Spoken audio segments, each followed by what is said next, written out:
रियासत तेलंगाना में आने वाले इंतखाबात के मद्देनज़र तमाम सियासी पार्टियां इंतखाबी रैलियां मुनक़िद कर रही हैं। गुज़िश्ता एक माह में कई सियासी रहनुमाओं ने रियासत का दौरा किया है।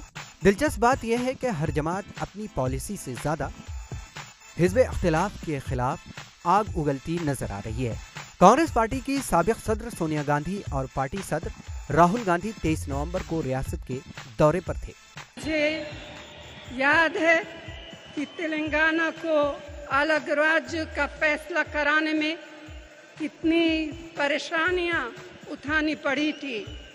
यह कोई आसान काम नहीं था। आपको बता दें कि वज़ीर आज़म नरेंद्र मोदी ने भी 27 नवंबर को इंतखाबात के सिलसिले में तेलंगाना का दौरा किया, जहां उन्होंने आवाम से खिताब करते हुए बीजेपी को वोट देने की अपील की।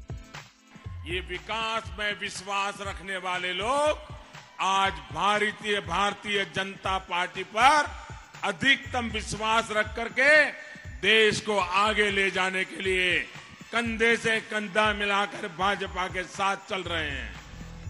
वज़ीर आज़म नरेंद्र मोदी इंतखाबात से कबल 3 दिसंबर को हैदराबाद का दौरा करेंगे। रियासत तेलंगाना में 7 दिसंबर से असेंबली इंतखाबात शुरू होने जा रहे हैं और अब देखना है कि कौन सी जमात मैदान में खरी उतर पाती है। Bureau report, ETV Bharat.